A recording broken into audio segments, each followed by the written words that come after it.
From the beautiful Finger Lakes region of upstate New York, this is the Dental Lighthouse Podcast. We take questions from anyone in the dental profession and discuss what it takes to win not only in dentistry, but in life.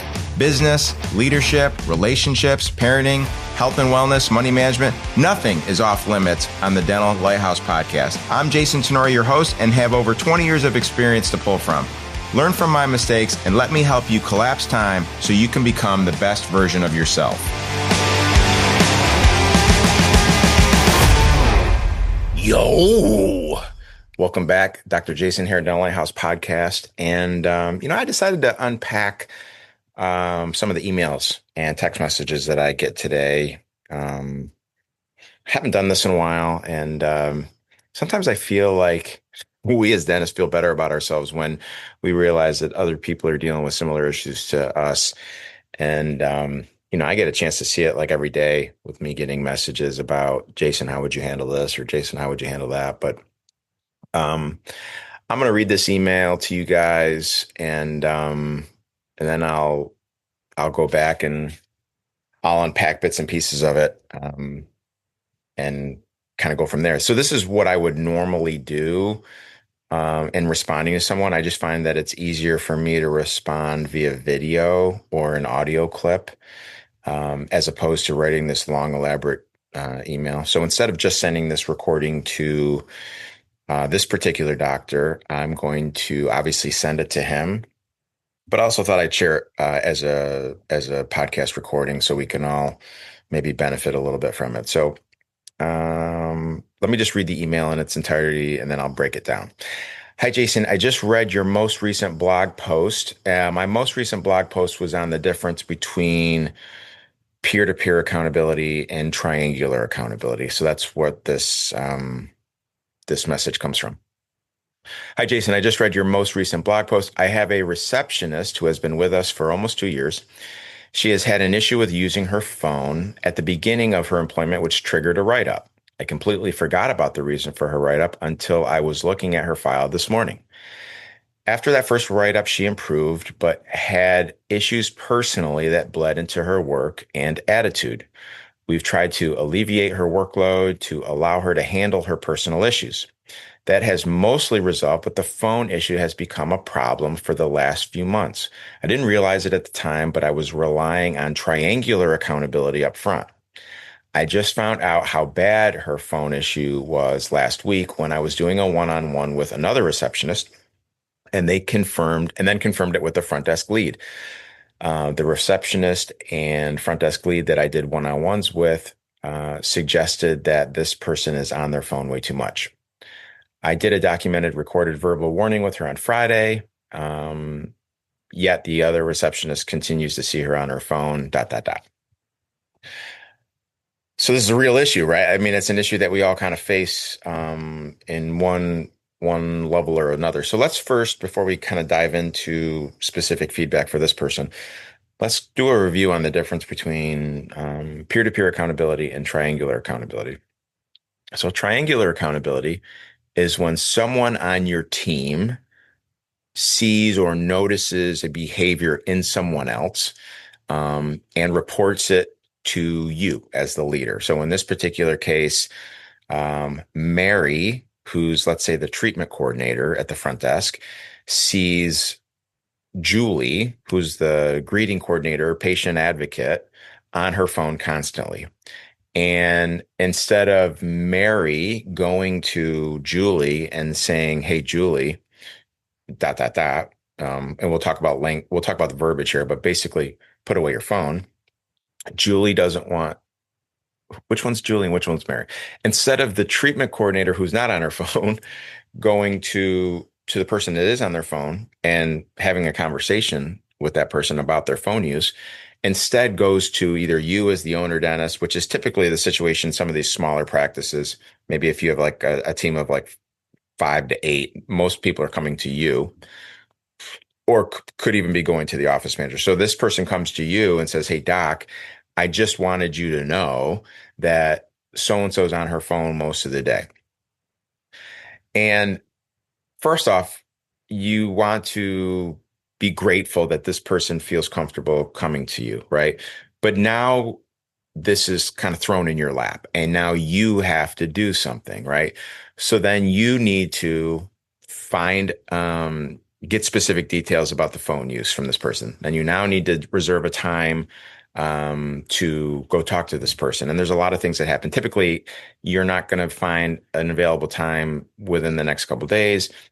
You finally get around to talking to this person about their behavior, in this case, phone use. And what happens more often than not is the person that you're talking to will say, "Oh, no, that's not what happened." Or, where are you getting the facts? Or I'm not sure what you're talking about, right? Which puts you in an awkward position because you're even having this conversation based on hearsay, right? So again, triangular accountability works, but it's not the most ideal way to do it. What we really encourage in our offices is peer-to-peer accountability. So peer-to-peer accountability means that the treatment coordinator who is not on their phone sees the patient advocate that is on their phone and then goes to that person and tries to have an accountability conversation with them to fix the problem, right? And if they have one or two peer-to-peer accountability conversations and they don't get anywhere, then they should ultimately go to their lead if it's a bigger organization, or the office manager or the doctor, whoever's in charge, right? So that's just a elevator pitch kind of summary on triangular versus peer-to-peer accountability. I personally think that there's a lot of questions that need to be answered here in an effort to give the best advice. So the first thing is peer-to-peer accountability works if the team is unified on what the goal is. So you can go back and listen to some of my podcasts or some of the servant leadership stuff that we've done, recordings that we've done. Don't forget, peer-to-peer accountability comes just before winning. So remember, it starts with a foundation of trust and vulnerability. Any team, front desk team in this situation, you really want to make sure that there's trust and vulnerability that's built in within the team, right? And that's an ongoing thing. Every single day, we're working on developing more trust and more vulnerability, more trust and more vulnerability.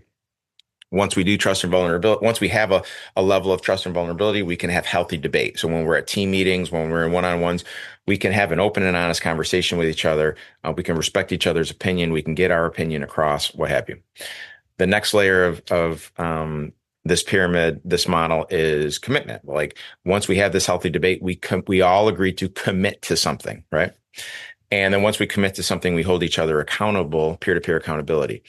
If we can do all of those things, then the ultimate result is winning. But in this particular case, again, assuming we're talking about the front desk team, is what is winning? So I'm making some assumptions here. If this doctor has not defined winning for his front desk team, defined what a great day looks like, define what the numbers need to be, define what a winning vision is for this team, then they're just kind of working in ambiguity, right? They're kind of, I like to use the term festering in mediocrity. So the first thing, and I like to always own this stuff, right? Extreme ownership. The first thing that I would make sure that the doctor has done here is have they clearly defined what winning looks like for this front desk team? And it could be from a winning vision state perspective. It could be from a rallying cry perspective. It could be from a data perspective, scheduling to this dollar amount, answering this percentage of phone calls, confirming this percentage of phone call, whatever it is, right? So if that's clear, then it's a lot easier for the treatment coordinator to go to this patient advocate that's on their phone from a position of curiosity and empathy and start to ask questions. You know, I think I said her name was Julie, the girl on the phone. Hey, Julie, just a heads up. We're all trying to accomplish a goal here. We're all trying to get the schedule full. We're all trying to make sure that these appointments getting confirmed. And I've noticed that a majority of the morning you've been on your phone. Is everything okay? Um, and you allow Julie to answer that. And Julie's either going to say, "Oh, I'm sorry, I'm easily distracted. You're right. We need to confirm these phone calls, or we need to fill the schedule, or we need to follow up on outstanding treatment because we've decided that's what's important to us." Or she'll say something like, "Yeah, I'm going through a really tough time, dot, dot, dot, right? A personal issue." So if so depending on the answer is going to depend on the next question, right? So if the person's like, "I'm sorry, I'm grocery shopping, on my phone, then they're going to get uncomfortable and they're going to be like, you know what, you're right. I shouldn't be doing this. We as a firm that have agreed to do this. I'm going to be better about doing this, right? So you might have to have that conversation a couple times over a couple weeks. And if it gets better, awesome. That's peer-to-peer accountability. If it doesn't get better, then we got to loop in the front desk lead or the office manager or the doc. If Julie is combative about that, if Julie says, I'm really going through a lot of stuff right now and I need to respond, blah, blah, blah. You know, again, I would still be from a position of empathy, be like, how can I help you? What can I do for you? Do you want to talk it through? Like truly be someone there to support her because maybe this person is going through a hard time. Now, I'm not suggesting that if this person's going through a really hard time, that they should be not doing their work and they should be on their phone. But let's give this person a little bit of grace in this moment, in this instance, um, and try to coach them up, or try to work with them, and or try to say, um, what can I do? If the behavior continues, then we have to loop someone in from a leadership perspective, and that's when we start the cascade of this particular doctor calls them write-ups, whatever phrase you want to use. It comes back down to remanaging the expectation of, okay, when we're at the front desk and we're doing these particular things, we're not on our phone. Maybe it's a renewed expectation of phones are kept in your lockers. Maybe it's a renewed expectation of you're only on your phone during a break, whatever it is, right? We just have to, again, assume extreme ownership and make sure that we're over communicating what the expectation is. If we go through that and we're not seeing improvement, then we put the cascade of events in where this person is going to be let go. If they are struggling to behave the way we need them to behave, and I'm assuming you have some core value tied into this behavior, right? It's hard to be, let's say it's a team player. One of our core values is team player. It's hard to be a team player when you're on your phone shopping for groceries when you should be filling the schedule, right? So if you have clear core values and they're well defined, then you should always be able to tie it back to a core value, or you should always be able to tie it back to an expectation and behavior. So if this is occurring, and you can tie it back, then you either need to say, if this doesn't improve, we're going to have to let you go, or if this doesn't improve, we're going to temporarily suspend you, or what I would do, I would say those things, but I would also say, how can I help you get through this? Right? Because if it is a good core value fit, and maybe they're going through a relationship issue, maybe they're struggling with their kid is messed up in certain behavior that is consuming them, right? I want to be a resource for them. So I'm always trying to give this person the benefit of the doubt until they prove to me that they don't deserve the benefit of the doubt. So the benefit of the doubt can be rolled out in the first or second instance, but if you're continuing to have this conversation on a weekly or even on a monthly basis, then at a certain point you have to instill some tough love.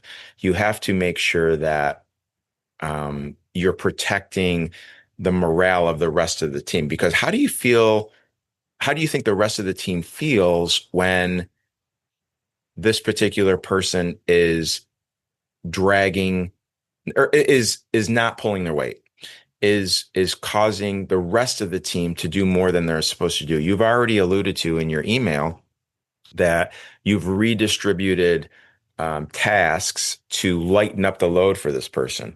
That's a red flag for me. And my leaders, actually, we had a leadership meeting last week, and one of them said it to me.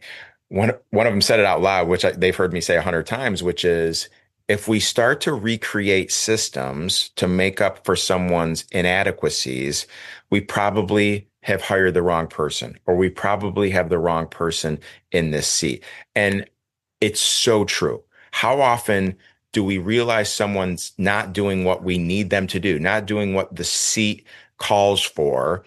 And instead of having tough conversations and managing expectations and trying to coach them up, we change the system.